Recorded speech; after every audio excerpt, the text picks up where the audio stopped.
Back with more of our financial expert, Ask the Financial Expert segment with Ken Peavy from Max Credit Union. Ken, I was asking you a personal question, and Amanda was too right before we came back. We're having some car troubles.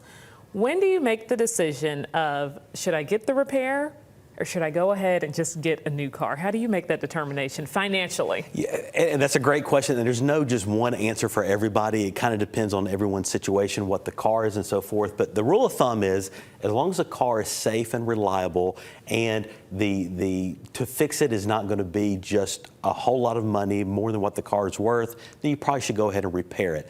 But if it's a fairly new car and it's a major expense, the car is still worth more than what you owe on it, it may be in your best interest to maybe look at getting a different car. And I've heard the phrase, you don't want to end up upside down. And what exactly does that mean? That's right. That just means you owe more than what it's worth, and you don't want to get in that situation. So if you're having major problems with the car, it's still worth more than what you owe on it, it may be a good time to maybe look at getting a different car. A car is a big expense, but you said something interesting. You said don't look at a car as an investment. What do you mean by that? Because it's a depreciation asset. You know, as soon as you drive it off the lot, it starts to lose value. And so you should, look at a car as it's a means to get me to work, to get my kids where they need to go.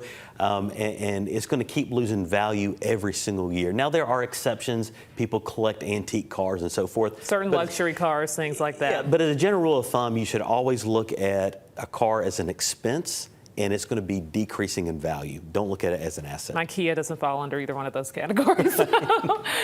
Enough about my personal issues, Ken. It is also tax time. I'm already getting emails from like my kids' daycare, different places giving you those statements from 2023. How can people get ready now with tax time approaching? Yeah, I tell people just create a folder if you don't have one already, and as those documents come in, your 1099s, W-2s, charitable giving, just put that in that folder and collect it, and make sure you wait. I think a lot of people want to go ahead and file their stuff early to be done with it. A lot of places like IRAs, they don't have to get that information to you until January 31st.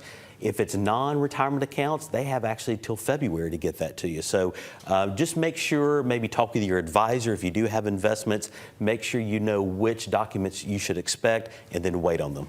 How do you know if you're missing documents? Where can you find a full list of all this stuff? I know you're not a tax guy, but how can you keep up with, okay, I have this, I have that, I still need this, I'm waiting on this information? Right, it goes back to what I said earlier of just creating an inventory of what assets do you have? Do you have a retirement plan? Do you have an investment account? Do you have a savings account? And then every single one of those, should I be getting a tax document on, and just kind of keep a running list. You can go online, Google search.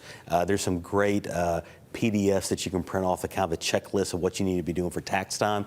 Main thing is just know, hey, do I have an investment? Do I have something that's earning money?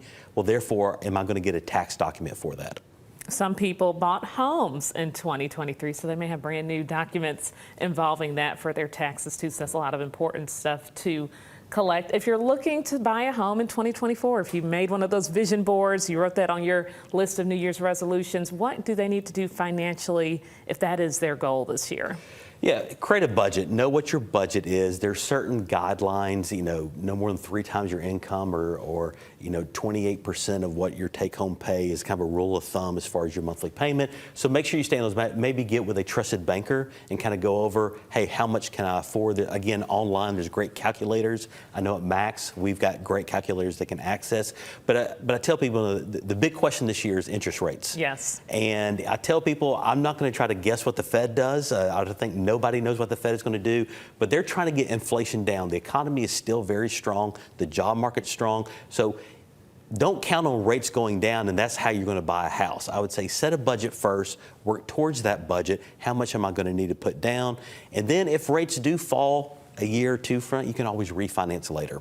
I know a lot of people were looking to buy homes last year and kind of stopped that because of the interest rates. So maybe this year, 2024, will be their year. For couples looking to buy homes, does it matter if they have separate bank accounts? Do they need to get their finances together? Do people look at that when it comes to buying a home?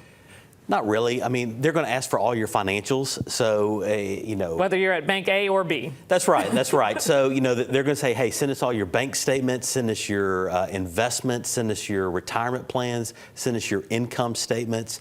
So it doesn't really matter where it is. Now, sometimes it's easier if it's all together, pulling that, but there's no restriction that you have to have all your stuff at one place. Any other advice financially for people who set some of those goals for the start of 2024? Yeah, a lot of people got discouraged and maybe set some goals in 2023. It didn't happen, or they went over budget at Christmas time, and now they're trying to get back on track. What I tell people is, don't beat yourself up about what has happened in the past. That's the past. That's in 2023. What you can is go forward. If you're really serious, maybe make an appointment with an advisor to sit down to say, hey, I really want to get moving towards a better financial picture, and then kind of make that commitment. I tell people, don't get overwhelmed by trying to do everything at once. Start off small. Maybe it's just creating a budget that you stick to, and then also setting something up. I tell people, saving should be like a bill. You should treat it like a bill. Every month you take a certain amount out. Yeah, and 10% is a great rule.